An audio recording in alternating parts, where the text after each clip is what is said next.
Hello everyone, and welcome back to another fan film review. And this one's going to be a little bit special because you might have noticed that the camera quality is, well, not great. It certainly leaves something to be desired. And if you're wondering why that is, well, it's not because I was lazy. It was actually because I wanted to imitate the style of a 2011 webcam. Because that's exactly what this is. This is a 2011 MacBook webcam that I'm using to record this.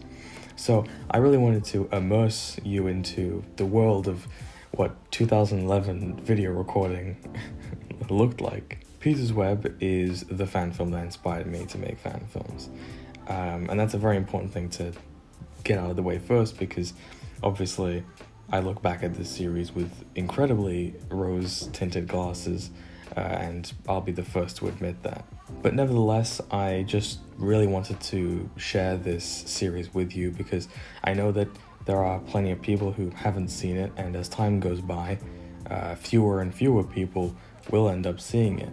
And so I wanted to put this video out 10 years later to the day, so that I could maybe, hopefully, reintroduce some people to this. Maybe they've heard of it before and never watched it, or maybe they did but don't remember it, or maybe have never heard of it at all and this is the first time they're hearing about it. Whatever the case may be, I really wanted to make a video about it so that I could expose more people to it and share my love for it too. I discovered Peter's Web back when it came out a decade ago, and I was 8 years old back then. And I was already a massive fan of Spider-Man, as The Amazing Spider-Man was still over a year away at this point. This series served to bridge the gap, or at least fill some entertainment for that time. And to say that I fell in love with it would be an understatement. Over the next few years, I watched and rewatched it. The mini-series format of it, making it super easy for me to just pick one of the episodes and just watch it in isolation. Over the next 3 years, I started to brainstorm ideas for a Spider-Man story of my own. And the thing that I really wanted to do was to tell the story of Peter growing up and having a complete journey, like what we see in Peter's Web. The truth is, I'd never, and in many ways have still not ever, seen a series that is as well crafted and consistent as Peter's Web. Knowing that it was made as one 6-episode series and only released after completion is something that I find quite admirable. But what is Peter's Web? Well, in case you haven't seen it, or haven't seen it in a while, let me enlighten you. But be warned, there will be some minor spoilers in here, so if you care about that sort of thing, I suggest that you watch it before watching this. Peter's Web is structured in 6 parts of very uneven length, but with each issue covering at least one major Spider-Man story from the comics. This idea of directly translating comic book storylines is clearly evident by looking at the opening credits, which are unique for each issue and showcase pages from the storyline that is to be adapted. Throughout the series, we get the Green Goblin saga, as well as the Hobgoblin arc, along with the Symbiote saga and Kraven's Last Hunt. We're also treated to a wealth of Marvel side characters, many of which have a blink and you'll miss it cameo, but others, like Mr. Fantastic, get a more extended role in the story. The wonderful thing about how the story is structured is that although each issue tackles a different storyline from the comics, everything flows naturally throughout the 6 issues and feels like a perfectly natural progression from A to B. Nothing feels pulled out of a hat. All the various twists and turns feel prepared in advance, and that's because they are. You'd expect that the series was made issue by issue, or more or less made up as they went along, but all you have to do is look at the opening of the first issue and you'd realize that is simply untrue. You can also look at the release dates of the episodes to figure that out. But regardless, the first issue opens with a flash forwards to something that only occurs towards the very end of episode 6, cementing this 6-part series as one overarching story that is planned in advance and made in one go. The way that the story is told and the characters age and evolve over time reminds me a lot of Spider-Man Life Story. Except this was made over 9 years before that comic came out. And as a whole, it feels like an absolute love letter to Spider-Man. Not just the characters, but the various storylines and his history as a whole. It plays like a best hits compilation of sorts, selecting only the very best of Spider-Man history and weaving it into one cohesive story. The series also utilizes voiceover narration to put us inside of Peter's head. I'm generally not hugely fond of voiceover narration when it isn't explained in the story to some extent, and it's just a voice that exists for the sake of the audience. But even despite that, I think that largely it works well in this series. I think mostly down to the fact that since it opens in medias res, we know that there is a point that Peter has yet to reach, and as such we know that he's not going to die or anything at any point before then, so having this narration doesn't really ruin the tension in any way. It's about the journey and not the destination. The production value obviously leaves something to be desired, but consider that this was made back in 2011 when good video quality cameras were rather expensive to come by. The visual effects are obviously where the age and budget of this are most visible, but honestly there is something quite charming and endearing about it.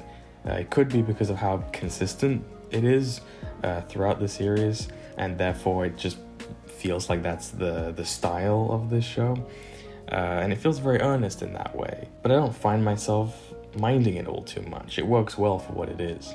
But frankly, in spite of shortcomings on the visual side, just about everything else is quite impressive, at least in my opinion. The fact that not only were they able to get so many actors, but also so many extras and locations to fill the scenes really adds a lot to crafting the world of this series. Now obviously some corners have to be cut, and honestly that is quite evident in some places, such as the fact that Roger King, who plays Peter Parker, also plays characters like Electro or the Hobgoblin, but as those are characters that don't have as much to do on a personal level, I feel like that's excusable. Acting on the whole is just about what you'd expect from a production like this, but most of the main core cast do a pretty good job, in my opinion. In the end, Peter's Web is a series that overcomes its budgetary shortcomings to become what is, in my opinion, the greatest fan film series of all time. And it's one of the best Spider-Man adaptations, period. I highly recommend any Spider-Man fan who hasn't watched it or hasn't seen it in a while to rewatch it.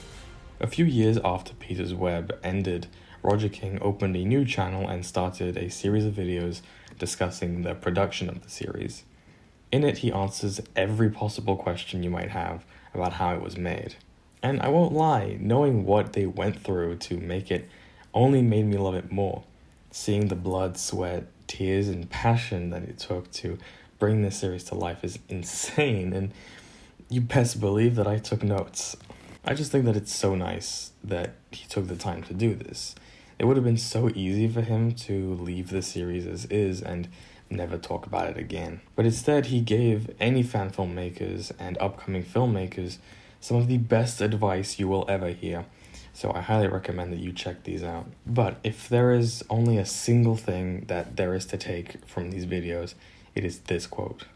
I've always known that I'm able to do things when I put my mind to them, but Peter's Web was like, it really put it in my face, made it that big of a reality of like, look, Raj, if you put your mind to something, you write it out, you have a plan, and you put your heart, your soul into it, you're going to complete it, and then you're going to move on. And I do that with everything. So it's taught me a lot, and so I'm really glad I did it. This may sound corny, but I legitimately think about this quote every single day. I took it to heart more than you could possibly know, and it drives me to make the very best art I possibly can. This notion of putting everything you can into every which project, no matter how big or small, and once it's finished, knowing when to put it to rest and move on with your life, is how I approach everything that I make, and it only grows stronger as the years go by.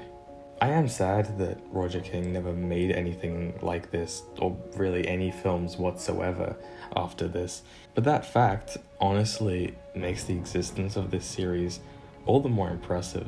The fact that Roger King essentially learned to make movies just so he could adequately tell this story that he was burning to tell, and then when he was done, he moved on to the next endeavor, is truly amazing.